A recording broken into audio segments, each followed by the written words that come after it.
Boa tarde, senhoras e senhores, e obrigado por aguardarem. Sejam bem-vindos ao call de resultados da COSAN, referente aos resultados do primeiro trimestre de 2022. Estão presentes conosco hoje os senhores Luiz Henrique Guimarães, CEO da COSAN, o senhor Ricardo Levin, CFO e DRI, e a senhora Ana Luísa Perina, gerente de RI. Informamos que este evento será gravado e conta com tradução simultânea para inglês.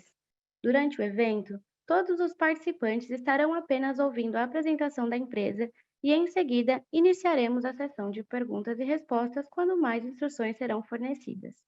Antes de prosseguir, gostaríamos de esclarecer que eventuais declarações que possam ser feitas durante esta apresentação relativas às perspectivas de negócio da companhia, projeções e metas operacionais e financeiras constituem-se em crenças e premissas da diretoria da COSAN, bem como em informações atualmente disponíveis para a companhia.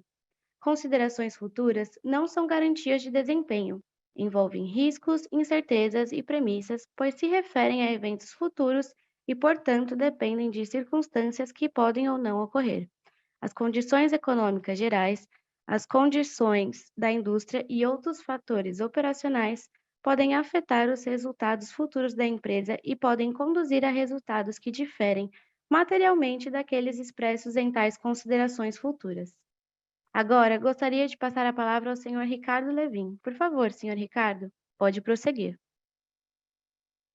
Boa tarde a todos e obrigado pela presença na teleconferência da COSAN sobre os resultados do primeiro trimestre de 22. Estão presentes comigo hoje o Luiz Henrique, nosso CEO, e Ana Luísa Perina, nossa gerente de RI. Começo minha apresentação passando pelos principais destaques financeiros e operacionais de cada negócio. Nossa apresentação é bastante concisa, já que nossas subsidiárias listadas já fizeram suas divulgações e calls com o mercado. Vamos para o slide número 4 para falar de Raízen. Como esse é o trimestre que encerra a safra de 21-22, vou focar nos destaques do ano. Alcançamos EBITDA recorde com expansão significativa no desempenho operacional nos segmentos de atuação da Raízen, dentro do range do guidance divulgado ao mercado. Em renováveis, os melhores preços e a maximização dos ganhos com comercialização impulsionaram um forte resultado. Além disso, como vocês vêm acompanhando, estamos avançando no plano de expansão da oferta de energia limpa e renovável. Com os anúncios recentes, já temos no pipeline a construção da segunda planta de biogás, com a inauguração prevista para 2023. E temos também mais 3 plantas de etanol de segunda geração, em adição àquela que já opera em escala comercial e que devem ficar prontas em 23 e 24.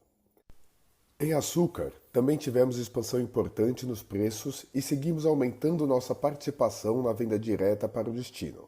Isso compensou em parte os menores volumes, afetados pela quebra de safra e pelo deslocamento de estoque para os próximos meses, visando maximizar a rentabilidade. Em marketing e serviços, crescemos o EBITDA em mais de 50%, com maiores volumes em todos os segmentos, aproveitando as boas oportunidades para a expansão da rede no Brasil e na América Latina.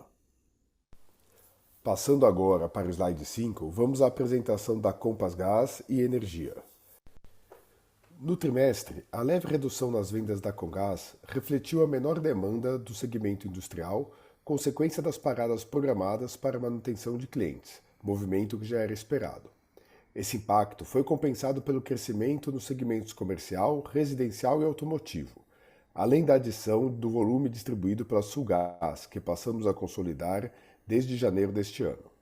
Em relação ao EBITDA, o aumento foi impulsionado pelo reajuste das margens pela inflação, bem como em função dos contínuos ganhos de eficiência obtidos pela Comgás, além da própria incorporação da Sulgás ao resultado. Indo agora para o slide 6, onde apresento os resultados da MUV. O resultado do período foi marcado pela recuperação sequencial no volume vendido de lubrificantes, apesar da queda ano contra ano. Vale lembrar que o primeiro trimestre de 21 representa uma forte base de comparação por ter sido alavancada pela retomada econômica após os meses mais críticos da pandemia, especialmente no Brasil. Já o EBITDA do TRI capturou melhora contínua na rentabilidade do negócio, evidenciando o controle de custos efetivo e a assertividade da estratégia de suprimentos e precificação da MUV, apesar do cenário mais desafiador de demanda no começo de 2022. Vamos agora para o slide número 7, falar sobre a Rumo. Apresentamos crescimento relevante do volume transportado no trimestre, principalmente na Operação Norte. Esse resultado reflete a antecipação da safra de soja, ganhos de eficiência operacional e o ramp-up da operação na Malha Central. Como consequência, a Rumo ganhou market share de grãos exportados pelo Porto de Santos, em linha com a nossa estratégia comercial. Já a margem EBITDA do TRI apresentou redução frente ao primeiro trimestre de 2021. O aumento da tarifa média não foi suficiente para cobrir o aumento dos custos variáveis no período, pressionados principalmente pelo diesel. Ainda assim, os custos e despesas fixas cresceram abaixo da inflação, reforçando a disciplina de capital da companhia. Seguindo para o slide número 10, apresentamos o resultado da Cosan. Como apresentei em cada negócio, nosso portfólio entregou resultados sólidos no TRI, mesmo diante dos diversos desafios. No corporativo, as despesas da estrutura foram em linha com o esperado. Na Cosan Investimentos, o EBITDA é composto principalmente pelo resultado com arrendamento de propriedades agrícolas da Radar. As demais empresas são startups e projetos pré-operacionais e, portanto, apresentaram de forma combinada EBITDA negativo, compensando parte da Radar. Assim, o EBITDA pro forma cresceu em função do melhor desempenho operacional da Rumo e da Compass. Já o lucro líquido foi impactado pelo aumento nas despesas financeiras em todos os negócios da Cosan, seguindo o aumento da taxa de juros. Em relação aos investimentos consolidados da Cosan, houve um aumento versus o mesmo trimestre de 2021, devido principalmente ao aumento nos dispêndios pela Raízen, que passou também a incluir a Biosev, e que foram parcialmente compensados pela queda de capex da Rumo. Vamos agora para o slide número 9 para discutirmos os principais destaques financeiros do grupo. Com relação ao endividamento, fizemos a gestão de dívida no grupo todo. A redução da dívida bruta frente ao TRI anterior é explicada pelo pré-pagamento do bond 25 na Rumo e pela amortização de dívidas na Raízen. A alavancagem ficou em 2 vezes dívida líquida EBITDA dentro dos níveis ideais para o grupo, reflexo do aumento significativo do EBITDA nos últimos 12 meses. No fluxo de caixa, houve praticamente a metade do consumo visto no primeiro trimestre de 2021, uma melhora relevante devido às captações de recursos na Compass e a maior geração de caixa operacional na Raízen com a venda dos estoques. Esses efeitos foram parcialmente compensados pelos desembolsos relativos à aquisição da Sulgás pela Compass e ao pagamento da segunda parcela da compra do Porto de São Luís pela Cosan Investimentos. Além disso, também recebemos no trimestre mais de 500 milhões de reais em dividendos da Raízen. Gostaria agora de reforçar alguns fatos subsequentes ao fechamento do trimestre. Primeiro, aprovamos na Assembleia de abril a distribuição de 800 milhões de dividendos referente ao balanço de 2021, que serão pagos em 20 de maio, complementando os 700 milhões pagos em dezembro como dividendos intercalares. Além disso, concluímos recentemente a 4ª emissão de debêntures da Cosan, com captação de 1 bilhão e 500 milhões de reais em 2 tranches, uma de 6 anos e outra de 10 anos. Os recursos serão direcionados para reposição e reforço de caixa por conta das operações de aquisições feitas nos últimos meses, como a aquisição da Radar e compra do Porto de São Luís. Ainda em maio, foi aprovado um novo plano de recompra em substituição ao anterior, considerando o máximo de 110 milhões de ações e vigência de 18 meses. Cabe lembrar que parte desse volume de ações temos contratado em operação de Total Return Swap, conforme divulgado mensalmente. Antes de encerrar o call, quero passar pelos eventos recentes da nossa agenda de ESG no slide número 10. Em abril, divulgamos nosso relatório de sustentabilidade anual, trazendo uma atualização completa da nossa evolução na jornada ESG ao longo de 2021. Convido vocês a ler o material disponível em nosso site. Além da Cosan, a Compass também já publicou seu relatório e em breve as edições de outros negócios estarão disponíveis. Também celebramos a adesão de todas as empresas do nosso portfólio como signatários do Pacto Global iniciativa da ONU para encorajar as empresas a adotar políticas de responsabilidade social corporativa e sustentabilidade. Ainda nesse tema, em abril, a Raizen realizou sua primeira emissão de Sustainability Linked Debentures, atreladas às metas ESG, totalizando captação de 1,2 bilhões de reais. E a Rumo também teve importante avanço na classificação de risco de performance ESG pela Sustainalytics, baixando de alto para médio. Por fim, gostaria de reforçar o convite a todos para participar do nosso Cosan Day em 26 de maio, que terá transmissão ao vivo com tradução simultânea disponível. Com isso, finalizo minha apresentação e ficamos à disposição para eventuais dúvidas. Obrigado. Obrigada. Iniciaremos agora a sessão de perguntas e respostas. As perguntas podem ser feitas através de áudio clicando no ícone levantar a mão ou raise the hand disponível na parte inferior da tela. Neste momento, uma solicitação para abrir o microfone aparecerá na tela e você deverá clicar em desmutar. Os participantes conectados via telefone devem digitar *9 para entrar na fila. Se sua pergunta for aceita, digite *6 apenas uma vez para abrir o seu microfone. Para enviar sua pergunta de texto, basta clicar no ícone QIA, também disponível na parte inferior da tela, e digitar a sua pergunta. Por favor, aguardem enquanto coletamos as nossas perguntas. As perguntas de inglês serão recebidas exclusivamente via texto.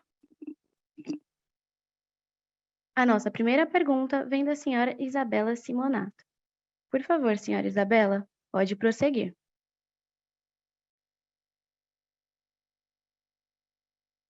Bom dia, Luiz. Bom dia, Ricardo.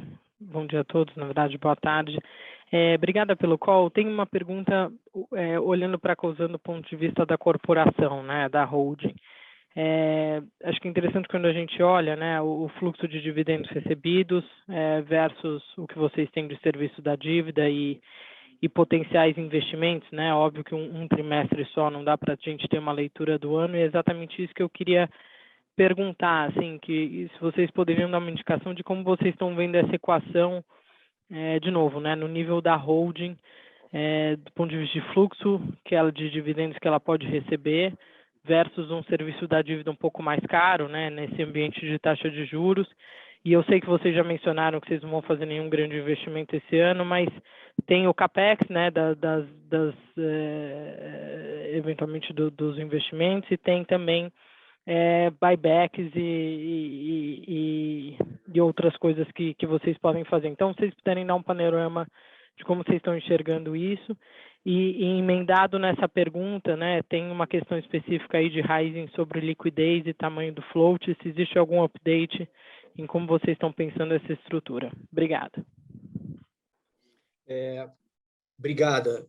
Levin, se precisar, entra aqui, me complementa qualquer coisa que seja necessário. Mas primeiro, boa tarde a todo mundo aí, obrigado por vocês estarem aqui no call com a gente. Nós vamos endereçar aqui todas as perguntas que forem aqui, por isso que a gente fez bem curto aí a introdução do Levin, para dar tempo de qualquer pergunta. Então, primeiro, assim, a gente mantém a mesma disciplina de sempre, né? Então, as contas estão todas feitas para permitir que, obviamente, a gente tenha com tranquilidade o serviço das dívidas e também gere espaço para buybacks, né? Vocês viram que a gente aprovou aí a continuidade do plano de recompra, né? E a gente acha que nos níveis que tanto as subsidiárias como a companhia teremos a oportunidade de buyback assim que a gente tiver desbloqueado, né? Com relação à tua pergunta de investimento, né, na holding não tem nenhum grande investimento, a não ser a parcelas de pagamento da Radar, da aquisição da Radar, né? A parte da mineração, o porto já foi completado, e o próximo evento eventual de capitalização é mais para frente, se e quando as questões ligadas à qualidade da mina e mineração e todos os acertos sejam completos. Então, para o ano 2022, é isso que a gente tem pela frente, então estamos bastante tranquilos. O resto do CAPEX está equacionado de baixo nas próprias companhias, com a sua geração de caixa, captação e dentro dos seus planos de crescimento na Move, na Rumo, na Raizen e na Compass, todas, como vocês viram aí, com os níveis de endividamento e de liquidez bastante altos. Com relação à tua pergunta de liquidez da ação Raizen, óbvio que esse é um assunto que a gente está sempre observando, né? A gente tem o compromisso de chegar a 15% de float da companhia, e estamos trabalhando, né, com a B3, né, no dado momento disso entrar. Temos alguns compromissos já assumidos. Tem uma questão que sempre vocês perguntam sobre a venda eventual do acionista que comprou um pedaço via troca de ações na Bioserve. Nós também estamos sempre olhando isso em conjunto, nós, Cosan, com o nosso sócio Shell e com a companhia. Então, assim, é uma prioridade, vai ser feito no momento certo, né? E obviamente, a gente vai garantir que os nossos fluxos de recebíveis, né, menos os serviços da dívida e o CAPEX, como eu falei, da Radar, vão ser direcionados para as oportunidades que a gente vê na holding e nas empresas do portfólio. Levin, quer complementar com algum ponto? Não, só complementando no primeiro ponto, Luiz, a gente tem, obviamente, esse tripé nosso, novos investimentos, recompra de ação, dividendos na holding, né? Como você mesmo disse, a gente tem esse novo plano aqui aberto de recompra. A gente tem 30 milhões de ações ainda em aberto, né? Já que a gente aprovou 110 milhões e 80 já estão comprometidos no TRS. Tendo boas oportunidades, a gente continua olhando, né? Sempre que a gente tem esses planos em aberto, a gente olha a oportunidade e faz recompra nessas boas oportunidades. E eu acho que o que falta aqui é que a gente também está sempre de olho aqui na alavancagem da empresa, né? Sempre de olho no tripé, mas de olho aqui na alavancagem da empresa, sempre mantendo no nível entre 2 e 2,5, que é o que a gente prega. Obviamente que a gente pode passar esse limite, sempre tendo um plano de retorno para esses níveis, né? E lembrando que a gente acabou aqui o trimestre com nível de alavancagem bastante baixo, de 2 vezes EBITDA, né? Não, tá super claro, gente. Só um follow-up rápido, mas Claro. Pensando nessa equação, dá para a gente pensar numa queda de dívida líquida da Cosan Corporação, ou isso deve ser marginal? Não, assim, vamos pensar em termos de alavancagem, Isa. Eu acho que assim, a gente obviamente não dá guidance, mas a gente quer, obviamente, o objetivo é sempre manter nesse nível que eu te falei, né? O que a gente fez recentemente aqui foi, eu até falei nos eventos subsequentes, né? Foi a emissão de uma dívida adicional, mas a gente, com essa dívida adicional, deve fazer um liability management de algumas dívidas que a gente tem, né? Então, supostamente, a gente mantém o nível de dívida líquida similar. Excelente, obrigada. Obrigada. A nossa próxima pergunta vem do senhor Christian Audi, do Santander. Por favor, senhor Christian, pode prosseguir. Obrigado. Oi, Luiz, Ricardo e Ana. Luiz, eu queria te perguntar sobre a dinâmica de mercado em geral agora. A gente está vendo pressões inflacionárias por tudo que é lado. Então, eu gostaria de ouvir aonde que você se sente mais preocupado com relação a essa pressão de inflação e o que vocês têm feito para ajustar a estratégia, para se preparar para essa dinâmica que parece que vai continuar pelo resto do ano, por favor. Ótima pergunta, Cristian. Acho que você tem ouvido ou participado das nossas reuniões de management team aqui, porque esse é um assunto que a gente já vem há bastante tempo, né? Acho que quando vocês ouviram eu e Marcelo no início do ano sobre algumas decisões de alocação de capital, inclusive saindo de alguns negócios que a gente pretendia fazer, que a gente gostava bastante, etc., né? Tem tudo a ver com o aumento do custo de capital e preocupações com o aumento de custos, né?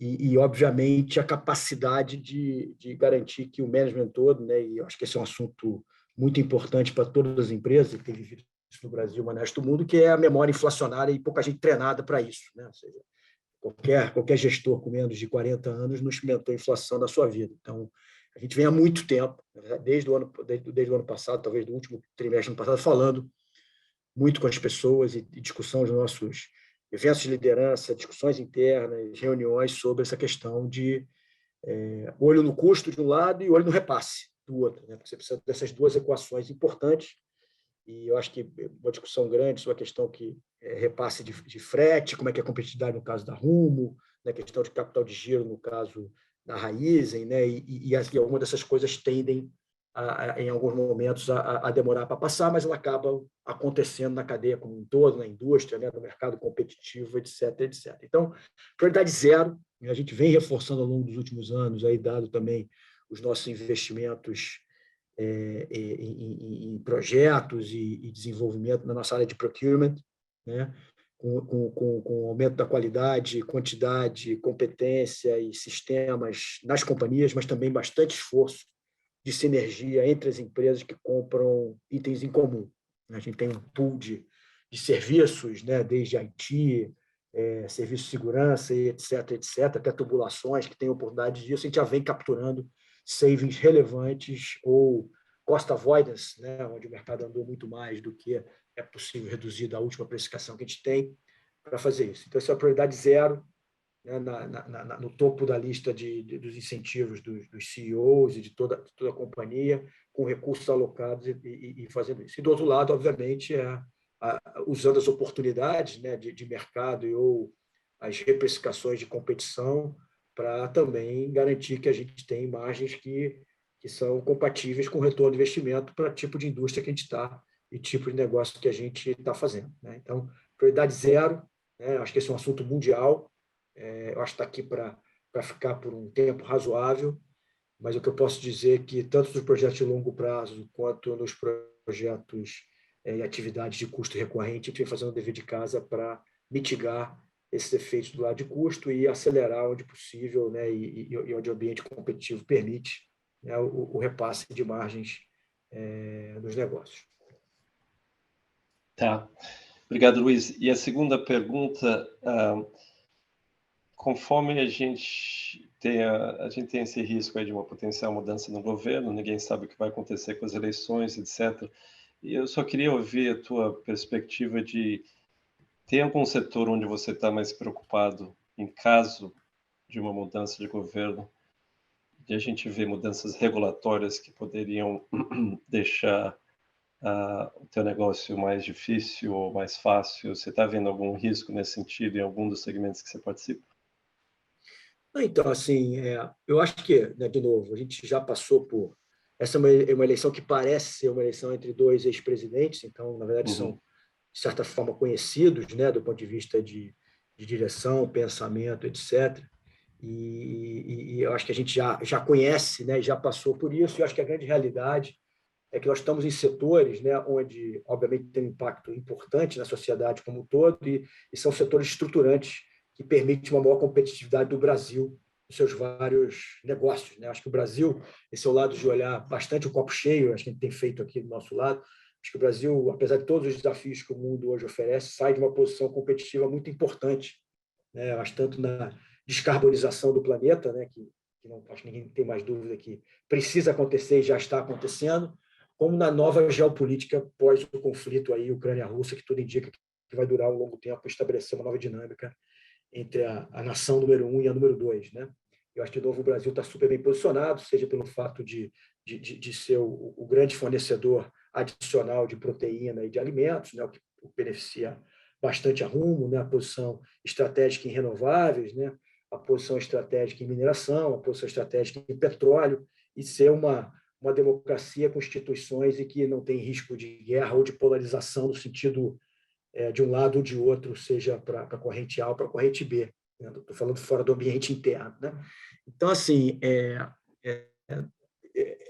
são setores que, obviamente, com o aumento do custo da commodity, tem um impacto importante, mas como a gente está, na maioria dos negócios, como uma empresa que acrescenta, né, valor na equação, né, trazendo logística, trazendo crédito, trazendo operação, eu não estou exposto diretamente aos impactos na molécula, né, seja no gás, seja no combustível, de certa forma até nos produtos de renováveis, dado que eu não sou dono da terra, nem sou dono dos ativos específicos, nem da molécula. Então, eu acho que isso põe a gente numa posição importante, né, de qualquer tipo de intervenção maior, que a gente acha que não deveria acontecer, porque não gera, de novo, valor e investimento a longo prazo que o Brasil precisa, a gente está numa posição que não tem tanta exposição em qualquer desses setores, estou falando de controles ou de impostos de importação, ou de exportação, ou qualquer outro tipo de mecanismo artificial, né, de preço, que às vezes pode ser uma tentação. Né? Então, acho que as questões regulatórias estão bem equacionadas, né? Tivemos o marco da autorização na área de ferrovia, né? Tanto estaduais quanto federais. Tivemos a questão da lei do gás também, estabelecendo uma série de parâmetros que estão ainda detalhados nas agências, mas, de novo, a linha geral detalhada. Né? Tivemos extensões das nossas concessões realizadas, né? Seja na Malha Paulista, seja na Comgás. Né? Enfim, então, acho que tem um conjunto de coisas que aconteceram aí nos últimos 2, 3 anos, que eu acho que reduz bastante a nossa exposição ao riscos de mudanças bruscas, o que eu não acredito seja vitória do lado A ou do lado B, né? Dado que a minha crença é que tem aí uma oportunidade importante do Brasil consolidar essa posição de fornecedor de primeira ordem nas principais commodities de carbono, estou incluindo como carbono um dos principais commodities do futuro nesse novo desenho geopolítico e de configuração do mundo. Tá? Mas, óbvio que esse é um assunto que a gente está sempre muito próximo, né, cara, com um diálogo muito claro e transparente com os vários níveis de executivo, legislativo e agências reguladoras.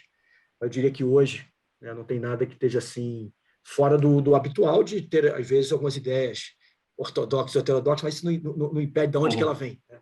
Pode vir de um lado ou de outro, de um poder ou de outro, mas acho que, se você olhar o que aconteceu nos últimos vários anos, sempre essas coisas tendem a caminhar para uma solução que faz sentido, né? Às vezes no caminho não mais direto, né? Como essa questão, toda essa discussão agora do imposto sobre o diesel, né? Que tem várias visões de vários lados, mas a minha sensação é que vai convergir para um ponto que faça sentido, né? Que vai ser um ad rem, não um ad valorem, vai ter um ciclo de correção com maior estabilidade, e a questão é definir aí onde estados e governo federal acham que é o ponto certo de equilíbrio do preço. Mas eu acho que só o debate e a evolução desse negócio são super produtivos, e é aquela história do Brasil que às vezes a gente anda 2 passos para frente, 1 para trás, mas me parece que nos últimos anos, nessas áreas que a gente está envolvido, ele está caminhando para frente. E eu imagino que vai continuar.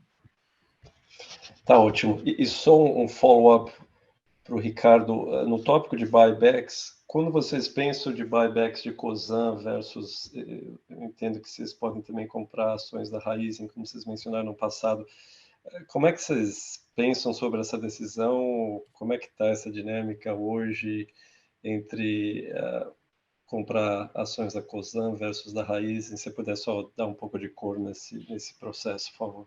Claro. A decisão de buyback, obviamente a gente pode fazer o buyback, como você disse, da Cosan, a gente tem aberto o Rumo, né, e Raízen. Lembrando, já são informações públicas, mas que a gente tem tanto de Cosan e a gente chegou a fazer também 250 milhões de reais em compras de ações da Rumo, né, recentemente. E essa é uma decisão financeira, né? A gente tem nossos modelos e a gente vai comprando à medida que a gente vê oportunidades de retornos atrativos para nós, né? Então, à medida que a gente vê retorno atrativo em determinada empresa, a gente entra no mercado e compra. Tá? Então, são baseados nos nossos modelos. Tá bom. Obrigado, Luiz. Obrigado, Ricardo. Obrigado a você.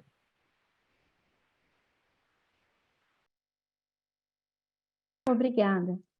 A nossa próxima pergunta vem do senhor Marcelo Gumiero, do Credit Suisse. Por favor, senhor Marcelo, pode prosseguir. Olá, boa tarde a todos. Boa tarde, Luiz, Ricardo, Ana. Parabéns pelos resultados e obrigado por terem pego as minhas perguntas. Eu tenho duas. Uma é um follow-up de uma pergunta do Christian, é sobre Gaspetro e o terminal de regasificação. Minha pergunta, obviamente, assim, vocês já comentaram, né? A Compass, nesse caso, ela acaba adicionando o valor e, portanto, não estaria necessariamente ligada com o preço da molécula, mas a minha pergunta é se vocês veem, enfim, dado esse nível de volatilidade nos preços internacionais, se vocês veem algum tipo de desafio, dificuldade para que esse terminal, de fato, enfim, tenha sucesso, seja instalado e entre em operação de acordo com o que vocês imaginavam inicialmente. E a minha outra pergunta é também com relação à Compass, sobre o deal de Gaspetro. Eu queria saber se vocês tem algum update de timing, né, do deal, né? Agora está no CAD. E também é claro que, enfim, vocês já estão se adiantando, né, com relação à venda de algumas subsidiárias da Gaspetro. Minha pergunta é se, quer dizer, qual que é a estratégia por trás disso? Se é, enfim, visão de uma potencial expansão maior da rede em alguns locais, ou então ficar com as distribuidoras que têm uma exposição maior, que já tem uma rede já bem instalada e, portanto, enfim, seria mais fácil para poder implementar o modelo de sucesso da Comgás. Enfim, são essas as minhas perguntas. Obrigado. Okay. Obrigado, Marcelo. Acho assim, deixa eu começar pela segunda, que eu acho que ela é mais rápida e direta. Assim, a questão do desinvestimento de ativos, né, nós anunciamos 12, né, do total de ativos que a gente está comprando, tem a ver com consistência. Né? A gente sempre falou isso, né? A gente sempre disse que a gente não estava adquirindo a Gaspetro para ficar com 100% das operações, né, que foco era fundamental, energia, e a gente acha muito saudável o mercado, a existência, né, de outros players que vão desenvolver o mercado de distribuição, que é um mercado subdesenvolvido no Brasil, né, com exceção da Comgás e da Naturgy, né, principalmente no Rio de Janeiro. Os mercados são muito pouco desenvolvidos, a gente vê com muita oportunidade, mas que não é capaz de um player sozinho fazer isso acontecer. Né? Então, acho que é só consistência, né? E, obviamente, a gente selecionou as regiões e áreas que a gente acha que tem maior sinergia, maior capacidade de absorver o nosso modelo e também fazer sentido, né, para outros players poderem adquirir também e fazer sentido o tipo de pacote, né, de negociação que a gente já completou. E é importante dizer isso, essas negociações são firmes, são binding, obviamente depende da aprovação do CAD da nossa aquisição da Petrobras de ativos da Gaspetro, o que a gente imagina que vai acontecer, né, até o final de julho, que é o prazo que o CAD se pôs para avaliar esse processo de aquisição, que saiu da superintendência, é importante, com a recomendação de aprovação sem restrições. Né? Então, a gente continua bastante otimista em relação a isso, né? Mas, obviamente, é um julgamento que o CAD é soberano para decidir qual é a sua visão sobre o negócio. Né? Mas é importante que a superintendência, do ponto de vista técnico, já fez a sua recomendação, e a gente, obviamente, vai estar sempre trabalhando em conjunto com o órgão para prestar os esclarecimentos técnicos e dar os inputs necessários para que a decisão seja correta e que venha desenvolver o mercado brasileiro, onde o maior desafio é o crescimento da demanda. Né? Oferta, a gente está olhando aí um struggle, né, nesse momento de gás, preço de NL muito alto. Eu vou fazer a ligação com a sua primeira pergunta, né, mas, obviamente, a gente está nesse negócio para o long term. Né? Acho que todos esses nossos plays aqui, eles têm um componente estrutural muito importante, né, os movimentos todos que a gente fez nesses últimos anos, né, a aprovação da extensão para Lucas do Rio Verde, né, a extensão da concessão da Comgás, a extensão da Malha Paulista, o projeto de 2G na Raiz, o terminal em São Paulo de GNL, a entrada na Gaspetro, são todos, nossa visão, propriedades importantes e únicas, né, para o nosso portfólio de ativos, que tem uma capacidade de geração de caixa e resultados por longo espaço de tempo. Né? Eu acho que, às vezes, o mercado tem até alguma dificuldade de entender alguns desses movimentos no curto prazo, né, no sentido do valor que eles geram. Né? A gente está muito feliz com o que aconteceu nos últimos anos, dado as posições que acho que a gente consolidou e muito importante para o crescimento, uma história de crescimento com resultado e com yield dessas companhias. E o terminal é isso. Né? A gente não está olhando o terminal para um trade de 6 meses, um ano ou uma janela. Né? Ele tem uma posição estratégica que vai permitir, né, dar flexibilidade, vai permitir contestação de preço local. E não se esqueçam, né, vocês todos, que esses deals todos, tanto do aluguel do FRSU, né, do navio, da unidade regasificadora, quanto dos contratos de longo prazo de fornecimento de gás, foram feitos antes desses eventos que a gente está vendo hoje. Então, com condições comerciais, que eram as condições comerciais da época. Né? E, portanto, com uma visão tanto do vendedor, quanto do comprador, quanto do ativo de longo prazo, que vai ter soluços positivos nesse caso, né? Positivo na nossa visão, que a gente tem hoje custos, por exemplo, muito mais competitivos de aluguel, e eu diria até de construção do ativo do que ele teria se estivesse começando agora, mas que a nossa visão é, obviamente, uma visão de maximizar o retorno desses ativos durante o ciclo como um todo, que são vários anos. Então, A gente não prevê nenhuma dificuldade, pelo contrário, né? A gente acha que a posição que a gente construiu, por ser uma posição construída antes dessa crise, é uma posição vencedora, né? E que agora a gente precisa entregar o terminal funcionando na primeira metade do ano que vem. As obras continuam indo bastante bem, né? E a gente está confiante que nós vamos cumprir os prazos combinados com o mercado, com os nossos clientes e com os nossos fornecedores, e, portanto, tem uma posição, de novo, mais uma posição única, né, do ponto de vista de estratégia, que desenvolve o Brasil, desenvolve São Paulo e permite melhorar a capacidade de penetração do gás natural na matriz energética brasileira, que é tão importante. Ótimo, muito obrigado.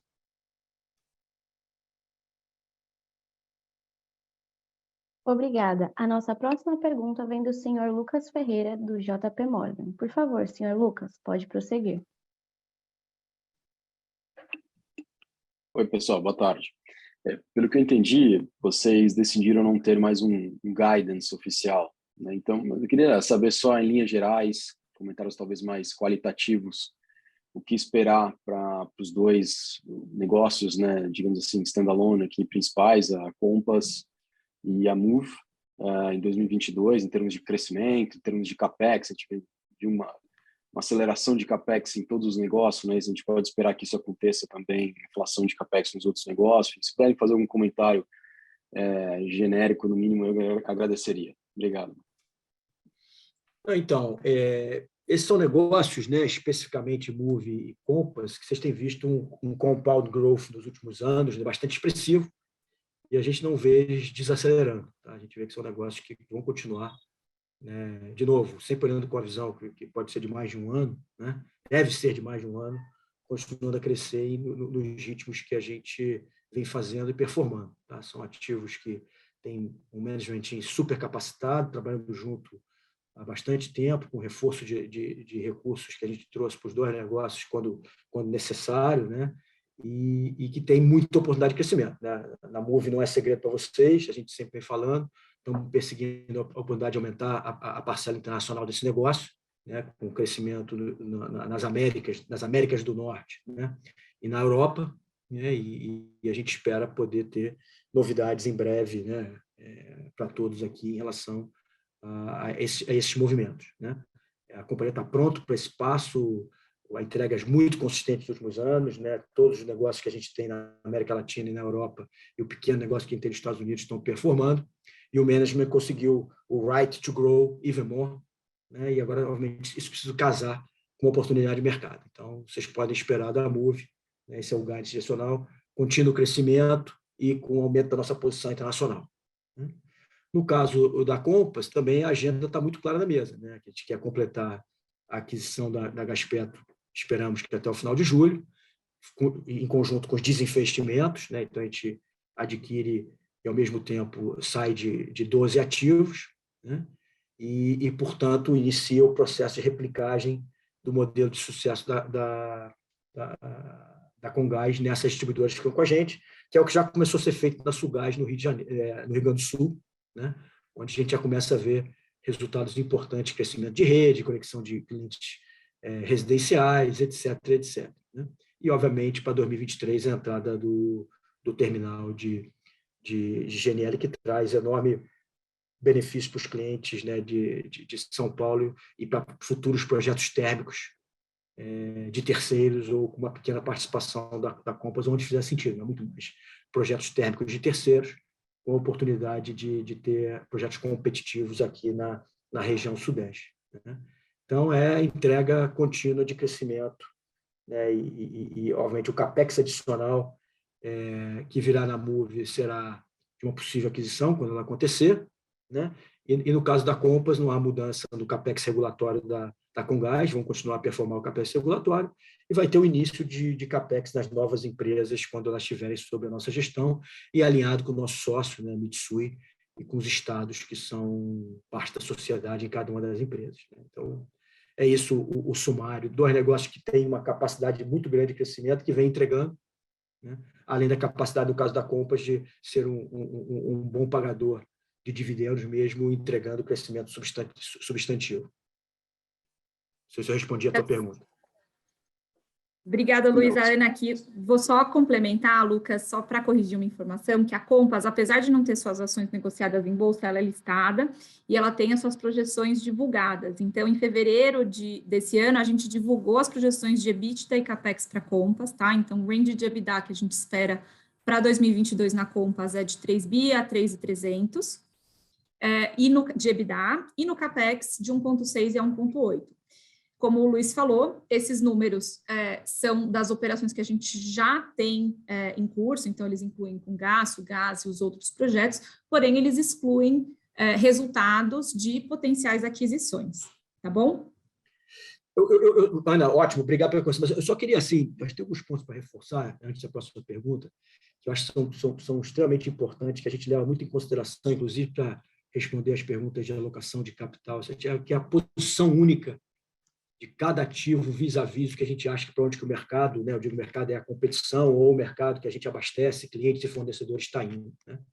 Então, quando eu olho isso aqui, né, hoje, aqui eu, Marcelo, Levin, né, Rita e Léo Ponte, principalmente estamos sentados aqui na holding, né, é um pouco disso que eu falei de Compass e Move, né, são dois negócios que têm uma avenida de crescimento muito clara, e muito importante. Né? E a mesma coisa quando a gente olha, né, o que foi construído, principalmente regulatoriamente e de posicionamento na Rumo nos últimos anos e com a volta, né, de safra mais forte e reprecificação em geral, né, do custo de capital e custo dos negócios indo para o frete tradicional, né, versus frete rodoviário.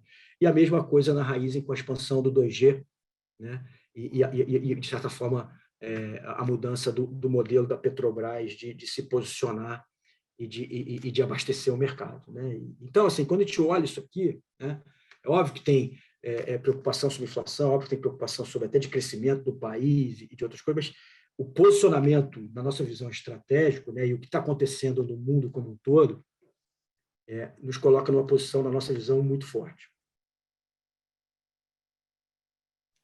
Muito obrigado, pessoal. Obrigada. A nossa próxima pergunta vem do senhor Bruno Montanari. Por favor, senhor Bruno, pode prosseguir. Boa tarde, obrigado por pegar as perguntas. Tenho dois follow-ups, um de Compass e um de alocação de capital. Na Compass, acho que vocês foram muito felizes, de fato, no timing para o terminal, né, com o custo do FSRU e a construção. Agora, do lado da comercializadora, faria sentido pensar que a comercializadora, bem a curto ou médio prazo, pode ser um pouco menor do que originalmente esperado por conta dessa super volatilidade do GNL? E aí, na alocação de capital, queria entender em que momento que vocês pensariam a começar a voltar a investir um pouco mais pesado, né? Seria mais no início de uma tendência de baixa de inflação e corte de juros, ou mais para o fim desse processo de melhoria macroeconômica? Esse processo ele pode ser um pouco longo, né? Então, queria entender um pouco de timing, quando a situação melhorar, em que ponto do ciclo que os investimentos podem voltar. Muito obrigado. Bruno, deixa eu começar pelo primeiro aqui e te falar assim, volatilidade é sonho de trader e de comercializadora. Né? Então, o desafio do Brasil não é, e de comercializador em geral, não é a questão do preço e onde ele está. Né? Tá a questão de fato ter moléculas diferentes, né? E o mercado livre se desenvolvendo de maneira mais rápida. Né? Então, assim, o grande, vou chamar aqui, acelerador ou desacelerador da questão de comercialização, que você está correto, no curto prazo ela está bem menor do que a gente imaginava, né, pelo simples fato de não ter alternativas de molécula disponíveis no mercado e não ter número de clientes no mercado livre suficientes, apesar da regulação em São Paulo, por exemplo, onde é o nosso mercado hoje mais importante, né, permitir, é o que leva a isso. Então, assim, eu não atribuiria a questão de volatilidade de preço, até porque volatilidade de preço gera muita oportunidade,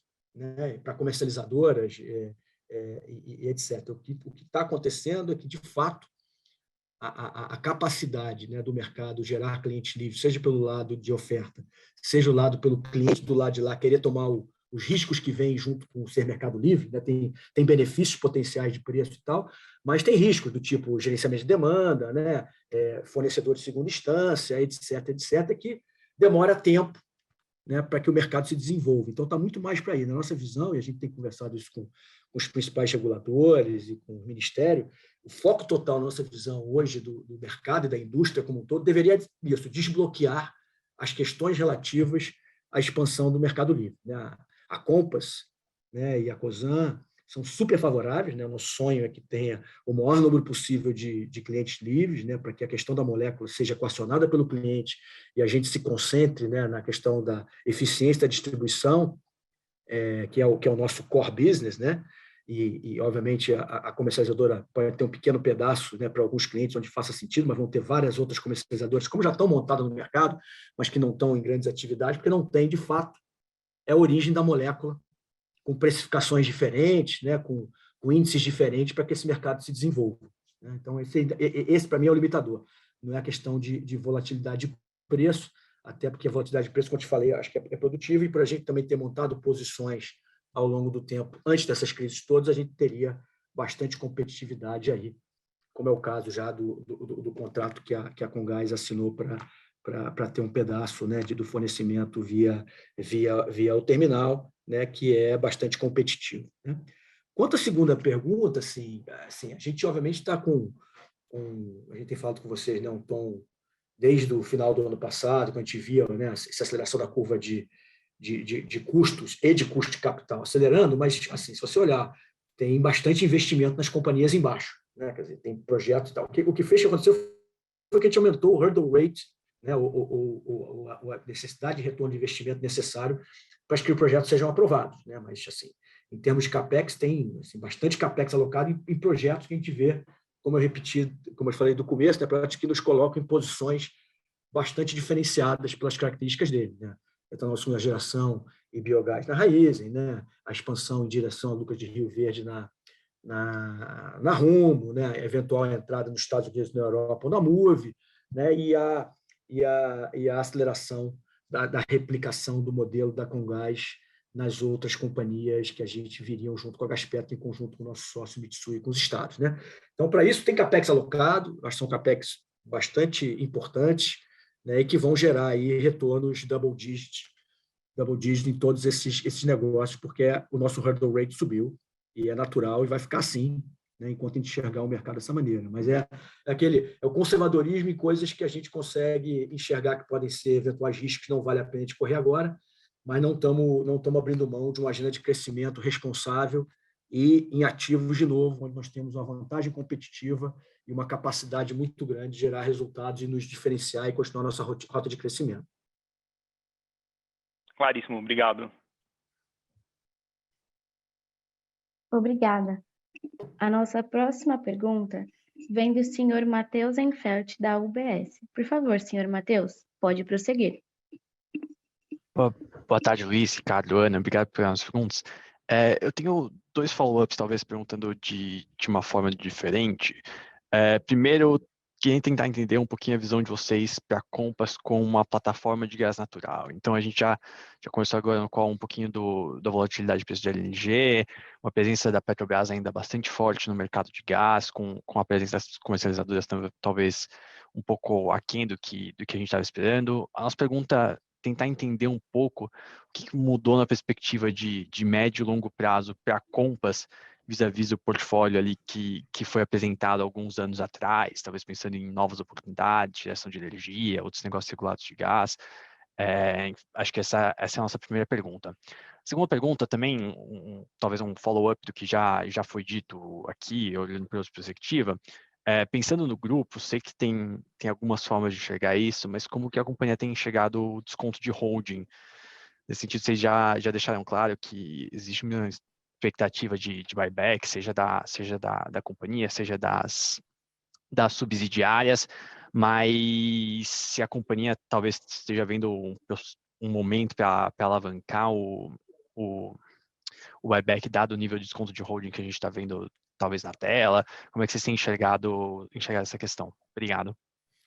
Deixa eu começar pelo segundo, que ele é bem simples, cara. Assim, quem tem que determinar, né, o desconto de holding é o mercado. Né? A gente não vai ficar nunca disputando se está certo. A nossa visão como gestores ativos de portfólio é que o desconto deveria ser muito próximo de zero.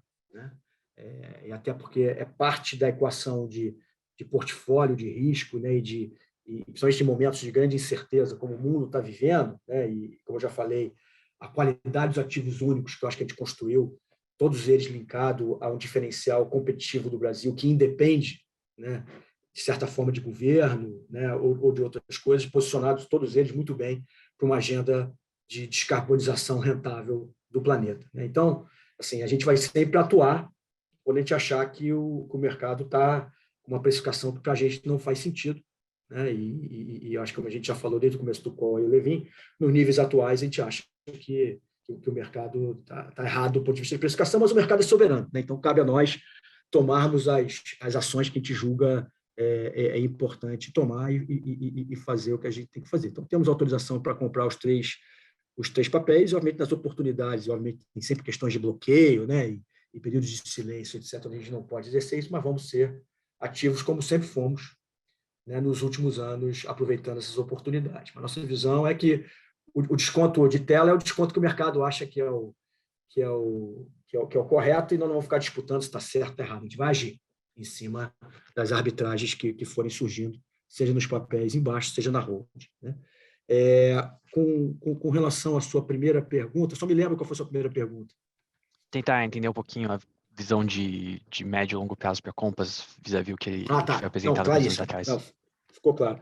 Então, assim, se eu pegar as principais pitches, né, da Compass e as principais promessas, né, da Compass nos últimos anos eram a extensão da renovação da concessão de São Paulo, que foi feita, né? A construção do terminal de GNL está em andamento e vai terminar dentro do prazo, né? E a questão de extensão geográfica para poder replicar o modelo da Comgás, né? Já foi feito o primeiro passo com a Sulgás, e obviamente a gente espera ter sucesso com a conclusão do negócio de investimento e desinvestimento da Gaspetro, né? Esses são os principais, se você pegar os drivers de valor. É claro que tinha opcionalidades importantes em volta disso, que era a comercializadora, né? Que ela, infelizmente, pelas questões que a gente colocou de mercado, ela continua não evoluindo, mas, de novo, esse é um assunto que a gente vai estar pronto quando o mercado oferecer as oportunidades, então a gente continua ativamente buscando as oportunidades, que vão se materializar quando estiver pronto, né?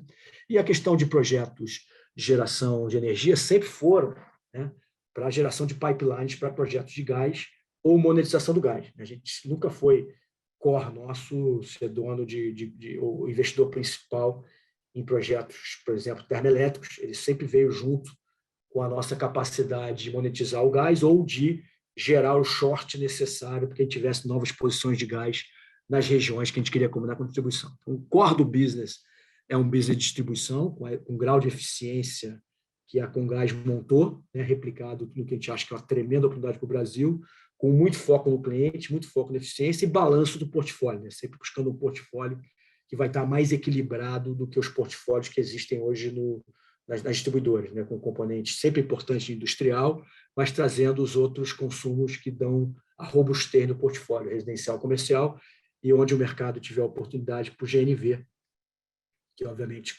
pode ter uma competitividade importante, como está mostrando em São Paulo neste momento, com os preços de gasolina e etanol, o GNV com um crescimento importante para os frotistas de longo curso e de heavy user em termos de quilometragem, tá? Então, assim, na nossa visão, o foco nos principais deliveries aconteceu, né? A gente teve nesse meio do caminho a entrada de sócios de muita qualidade, né? A Atmos, Bradesco Seguros, Brasil Capital, Prisma e Núcleo, né? Então estamos muito felizes com a entrada deles, que permitiu a gente capitalizar a empresa para fazer frente a esses investimentos importantes, né? E com os desinvestimentos, obviamente a companhia continua tendo um balanço muito favorável, e agora é entregar, né, essas alavancas que esses três componentes do projeto nos abrem nos próximos anos. Tá certo, super claro. Muito obrigado. Obrigada. A nossa próxima pergunta vem do senhor Gabriel Barra, do Citibank. Por favor, senhor Gabriel, pode prosseguir. Luiz, Levin, Ana, obrigado por pegar minhas perguntas. Acho que grande parte das perguntas já foram feitas. Eu queria só tocar num tema que eu acho que, para quem acompanha o case já há algum tempo, acho que era uma das grandes vontades da companhia, e eu acho que conseguiram realizar grande parte disso, que é a simplificação do portfólio, né? E quando a gente olhava para o futuro, uma das outras dois passos que ainda, vou dizer mas um dos grandes passos para concretizar essa simplificação seria a abertura de capital da Compass, né? Como o Luiz acabou de mencionar, né, vocês trouxeram alguns parceiros via private placement para a Compass. A minha pergunta seria, o que seria o momento, acho que é difícil responder isso, mas o que faltaria para retomar esse plano? Eu acredito que isso continue, me corrija se eu estiver errado aqui, mas isso continua sendo uma grande vontade da companhia. O que seria, acho que realmente está passando um momento conturbado da economia, acho que vocês conseguiram entregar algum dos planos que vocês tinham até mencionado ao longo do IPO. Então, queria entender um pouco o lado de vocês, assim, como vocês pensam até nisso para o futuro, o que seria ali talvez o sweet spot ali para realmente seguir com esse plano. Obrigado. Não, obrigado pela pergunta. Sim, a nossa direção de ter a Cosan aberta e ter as empresas embaixo aberta continua, né? Esse é o nosso movimento. Obviamente, cada coisa é o seu tempo, né? Então, a gente conseguiu concluir ano passado a abertura de capital da Raizen, né? E obviamente, acho que acabou como reflexão, foi importante o avanço das entregas da Compass para que o mercado possa enxergar o real valor, né? Honestamente, acho que tinha dúvidas na época, lá, setembro de 2020, da capacidade do terminal acontecer, né, da capacidade de participar de privatizações com sucesso, que foi o caso da Sulgás, né, a capacidade de ter extensão da concessão em São Paulo para que possa continuar os investimentos e posicionar São Paulo como um mercado de vanguarda na questão de gás e com a matriz energética podendo receber ainda mais investimentos em renováveis, dada a posição do gás, etc, etc, etc. Isso está acontecendo. Então, assim, o momento é ter condições de mercado que façam sentido e o amadurecimento de algum desses projetos. A gente acha que esses projetos estarem ativos, já com resultados podendo ser reportados, vão permitir um melhor entendimento do valor do mercado. Então, certamente é um pouco mais para frente, né? Mas a gente não mudou a direção dos planos, tanto para a Move quanto para a Compass. Então, naturalmente, o próximo passo seria a Compass, no momento adequado, que seria, obviamente, os projetos estarem com mais entregas, né? Não só terem saído do papel, como era a dúvida no passado. Então, essa parte está, diria, bem avançado e alguns deles já concretizados, a maioria deles já concretizado, mas também a gente poder estar reportando resultados, né, crescentes nesses projetos, que certamente vai trazer uma apreciação e uma melhor precificação por parte do mercado. E o que a gente fazer? E no caso da Move, a gente precisa, obviamente, fazer esse movimento da internacionalização e, da mesma forma, maturar ele e ele poder estar podendo reportar resultados, etc. E, obviamente, é um assunto em conjunto com o nosso sócio CVC para achar também esse momento correto. Mas a direção de ter as 4 empresas embaixo abertas e a CESA aberta é a direção que a gente continua, nada mudou nos planos. Ótimo, obrigado. Obrigado. Encerramos neste momento a nossa sessão de perguntas e respostas. Gostaria de passar a palavra ao senhor Luiz Henrique para suas considerações finais. Pronto, gente, obrigado aí pela participação, obrigado pelas perguntas, sempre muito boas, permite a gente falar sobre a companhia, os planos futuros, né? Então, assim, bota online, acho que a gente tem aí planos bastante, vocês ouviram, né? O call da Raizen, o call da Rumo, e hoje a gente falou bastante de Compass e de Move, né? Como é que a gente vê o nosso portfólio? A gente continua super feliz com o posicionamento estratégico de cada um deles, acho que cada um deles tem uma vantagem competitiva em relação aos principais players no seu segmento, né? Com questões únicas e oportunidades únicas a serem desenvolvidas ou já em desenvolvimento, né? Então não é só projeto ou só PowerPoint, as coisas estão acontecendo, né? A planta de Bonfim está sendo construída, tem mais 2 plantas de E2G saindo, a planta de Costa Pinto de biogás está saindo, a extensão de Lucas começa daqui a alguns meses com as licenças finais, né? O terminal está sendo construído, a Move vai fazer o movimento que eu falei, internacional. Então, assim, é uma agenda ainda muito forte de crescimento, né? A despeito de, obviamente, um conservadorismo maior nosso em relação às questões de custo de capital, mas que vão garantir sempre uma alocação de capital em projetos e iniciativas que gerem um retorno bastante atrativo para os acionistas, né? Foco total em gente, né? Porque todo esse nosso crescimento requer gente, né? A gente passa a ter, por exemplo, no negócio de gás, pessoas em novas geografias, né? No caso da Sulgás, no Rio Grande do Sul, que era o estado que a gente sempre teve uma presença através da Raizen, mas o negócio que era a Raizen downstream lá, né? Agora a gente passa a ter uma presença forte com o negócio de gás lá e que outros negócios podem vir em volta do negócio de gás lá. Então, uma necessidade de atração de gente, desenvolvimento de gente, promoção de gente, que é muito importante para continuar crescendo o nosso pipeline de pessoas de talento, e foco total na execução desses projetos. A gente vai entregar esses projetos todos que a gente se comprometeu com vocês e com o mercado, on time, on budget, para poder continuar a nossa liderança em áreas que a gente conseguiu construir posições únicas e não replicáveis no mercado. Tá? Então, continuamos bastante animados, é um momento atualmente mundial complexo, mas olhando o copo meio cheio, eu acho que o Brasil pode sair bastante fortalecido disso, pela nossa posição estratégica das commodities que o mundo precisa, pela nossa capacidade de geração de crédito de carbono e uma matriz energética muito limpa, né? E por companhias de muita qualidade, como a nossa e várias outras que tem no país, que sabem conviver com o cenário de inflação, sabem conviver com volatilidade e, na verdade, até se beneficiam, né, nesses momentos por a nossa capacidade de saber lidar com esses riscos. Né? Então, a gente vê um ano complexo, mas bastante animados com todos os guidelines que a gente divulgou para sim, o time com faca nos dentes para entregar esses resultados e continuar a nossa jornada de crescimento em todos os negócios. Tá?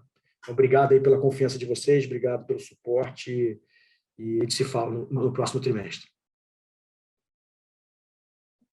Obrigada. O call de resultados da Cosan está encerrado. Agradecemos a participação de todos e tenham uma boa tarde.